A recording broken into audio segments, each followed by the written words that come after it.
मानक असलिपि का अभ्यास 10। Ready start. उपाध्यक्ष महोदय, केंद्र सरकार ने पहली बार यह साहस भरा कदम उठाने का निश्चय किया है कि रेलवे लाइन को उखाड़ने या तोड़फोड़ करने वालों को मृत्यु दंड दिया जाए। विराम।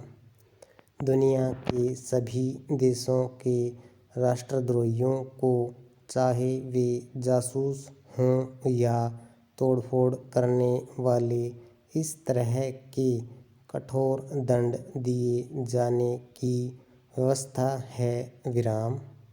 सरकार ने इस आशा से कि लोगों में सार्वजनिक संपत्ति की रक्षा करने की भावना जागेगी, इस तरह की कानूनी व्यवस्था से बचने की कोशिश की है। विराम। एक कारण यह भी रहा कि मृत्युदंड समाप्त करने के पक्ष में जैसी जनभावना है, केंद्र सरकार ने उसका भी आदर करना उचित समझा। विराम। यही वजह थी कि 7 साल पूर्व जब भारतीय रेलवे कानून में संशोधन किया गया, तब 3 से 7 साल तक की कठोर कैद की ही व्यवस्था की गई। विराम।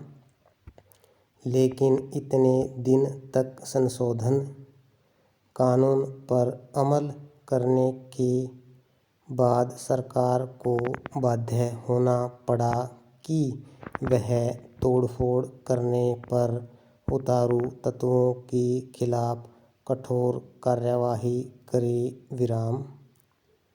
सीमाओं की रक्षा करने वाले जवानों को ले जाने वाली ट्रेनों में भी तोड़फोड़ की घटनाएं होने के बाद तो सरकार के लिए और भी आवश्यक हो गया कि वह इस दिशा में शीघ्र कोई कदम उठाए। विराम। New para.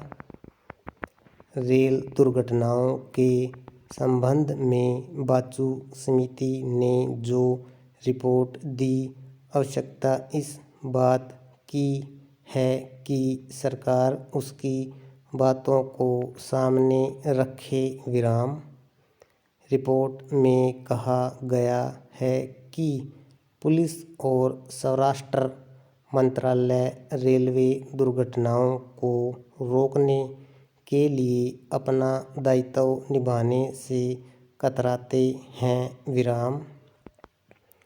रेलवे जांच के बाद जिन दुर्घटनाओं के लिए तोड़फोड़ करने वालों को जिम्मेदार ठहराया जाता है, पुलिस अपनी असहमति प्रकट करती है और जहां यह मानती भी है कि दुर्घटना तोड़फोड़ के कारण हुई, वहां ऐसे लोगों को गिरफ्तार करने में ढिलाई बरतती है। विराम।